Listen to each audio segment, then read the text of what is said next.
Please like, share, and subscribe to Kalingap JP for more videos. Magandang araw po mga Kalingap. Kamusta po kayo? Ako si Kalingap JP at ngayon may isa na naman tayong reaction video na talagang relatable lalo sa mga kabataan at sa ating mga magulang. Alam niyo ba, karaniwan na sa mga magulang ang pagiging mahigpit, lalo na sa taong gusto nilang makasama ng anak nila balang araw. Pero sa video na ito, hindi lang basta mahigpit at kung bakit ba marami ang nagmamahal kay Krista. Tara, sabay-sabay nating kirahap at pag-usapan ang journey ng may Kristandem. Si Kalingap Mikoy, isang kilalang figure sa kanyang community, ay nakaranas ng stake parenting mula sa kanyang mama, si Mama Ellen. At alam niyon, may point talaga sa buhay na kahit sino sa atin, mahihirapan kapag pihingi ka ng ating mga magulang, lalo na sa pagpili ng partner. At dito nagsimula ang challenge ni Mikoy. Lahat ng mga naging kasintahan niya ay parang dumaan sa filter ng stone, Mama Ellen. Grabe, imagine yun. Pihikan sa mga kasintahan mo para kang nasa audition. Ang nakakatawa dito mga Kalingap, hindi lang basta choice ng partner ang tritinan. Parang bawat detail di mula sa ugali hanggang sa background kini-check ni Ma'am Ellen. At syempre, nagulat si Mikoy sa mga naging resulta. Aba, mga Kalingap, dito talaga makikita yung struggle ng mga anak sa mga mahigpit na magulang. Kung relate kayo, comment down below. Actually, si Mama po ay Si Mama po ay tawag dito. Naalala ko, nahihirapan ako. Ito siguro normal lang naman po ito. Kasi naalala ko dati, nung mga yung mga nagtry ako magpakilala na sa kanya before, simula high school. Pero wala ayaw ni Mama. Kaya nagulat po ako na ayaw ni Mama, kaya neto nagulat ako kasi ganun na kaagad kagaan love. Siguro dahil laging sinusubaybayan ni Mama kung paano kami magturingan ni CJ sa vlog, 'di ba? Natutuwa si Mama sa amin, kaya ayun, gulat din ako. Kaya po grabe yung kaba ko noon. Unang nung simula ng vlog kasi yun nga, nasanay ako kay Mama Ellen na parang hindi agad nakukuha yung loob. Kaya yun, laking gulat ko. Hindi lang laking gulat. Sobrang gulat na gulat ako sa mga binabanatan ni Mama.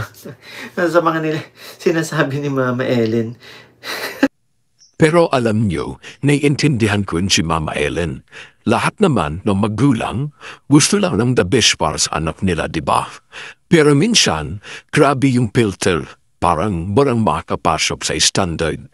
At si Mikoy, nakakatawa pero nakakasimpatya. Imagine mo na lang sinusubukan mong ipakilala ang girlfriend mo, tapos fat out na. Hindi pumayag ang mama mo, pero pagdating kay Hani Krista, grabe, ang gaan talaga ng loob ni Mama Ellen. Maski na papa ni Mikoy botong-boto. At gano'n na rin naman sa side ni Krista. Boto rin kay Mikoy. Nakakatuwa naman talaga mga Kalingap. Ito rin yung tipong moment na natututunan mo kung paano maging patient. Hindi lang sa love life, pati sa relasyon mo sa pamilya. Pero sa totoo lang, mga Kalingap, lahat ng may higpit na magulang, may dahilan yan. Lalo na kung may concern sa future ng anak nila. At kahit na minsan, nakaka-frustrate, sa huli, gusto lang nila ng happiness para sa atin. At si Mikoy, sa kabila ng challenges, natutunan niyang maging resilient, pati sa love life, pati sa family. Kaya sa mga viewers na may strict parent, remember, patient, at understanding talaga ang susi. At dito mga Kalingap, tunghayan po natin kung bakit ba marami ang nagmamahal kay Krista. Okay lang yan, Mikoy. Mag-iipon ka pa naman para sa picture nyo. At si Krista, kahit may sponsor na nag-racket pa rin. Yun, ganun nakakabilib si CJ, di ba? Kahit inisponsoran na siya ng team, tinutulungan na siya ng Team Kalingap at may mga sponsors na rin po, ay patuloy pa rin, di ba? At saka yun yung passion ni CJ. Passion niya, yung ganun, mag-entertain din, di ba? part of entertainment kasi yung ginagawa niya pag muse eh. Kasi nagpe-perform siya. Kaya yun, nakakabilib kasi yun, kinahiligan natin kasi ni CJ. Ayon nga po mga kalingap, talagang kahanga-hanga ang ating Hani Krista at hindi lang basta-basta, kundi sa maraming aspeto ng kanyang buhay at gawain. Siya ay tunay na inspirasyon tulad ng nabanggit ni Kalingap Mikoy, bukod sa suportado siya ng kanyang mga sponsor at ng buong Team Kalingap. Hindi rin siya tumitigil sa kanyang sariling mga racket, kagaya na na pulsari sa mga pagin at pagkintay-tin lalo na kapag siya ay nagla-live selling. Isa na sa mga bagay na pinakakahanga-hanga kay Hani Krista ay ang kanyang determinasyon sa kabila ng abala at dami ng kanyang mga responsibilidad. Patuloy siyang nagsusumikap, hindi lamang para sa kanyang sarili kundi para rin sa iba. Hindi siya natatakot humarap sa mga hamon, bagkus ay ginagamit niya ang bawat pagkakataon upang matuto at mas maging mahusay. Makikita rin natin ang kanyang dedikasyon sa sariling mga proyekto sa Kalingap. Marami ang magtatanong kung paano niya nagagawang pagsabayin ang kanyang mga gawain. Ang sagot, sipag, taga at malinaw na layunin. Hindi niya hinahayaan na ang kakulaman ng oras o mga hadlang sa buhay ay maging dahilan para sumuko. Sa halip, ginagamit niya ang bawat minuto upang maabot ang kanyang mga pangarap.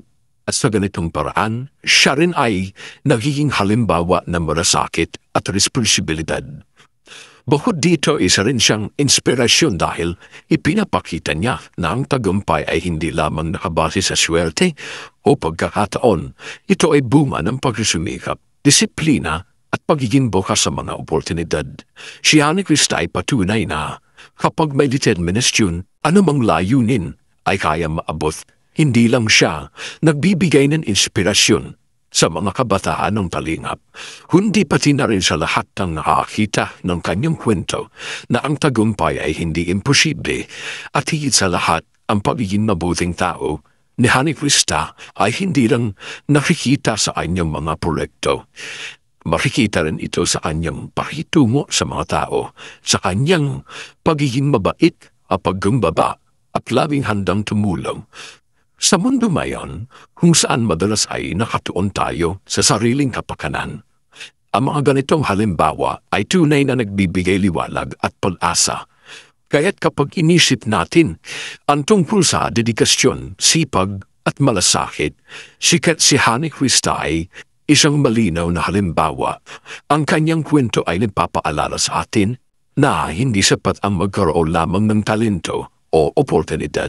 Kailangan din natin itong samantalahin, pagtibayin at ibahagi sa iba. Sa huli, si Hani Krista ay hindi lamang isang modelo sa Kalingap, kundi isang halimbawa ng dedikasyon, sipag at malasakit na pwede nating sundan. Siya ay nagpapaalala sa atin na ang tunay na tagumpay ay hindi lamang nasusukot sa kung ano ang ating natamo, kundi sa kung paano natin napapabuti ang buhay ng iba habang pinapanday natin ang ating sariling kapalaran. At sa ganitong paraan, hindi lang siya isang maganda sa Kalingap, kundi isang inspirasyon sa lahat. Truly isang halimbawa ng dedikasyon at sipag.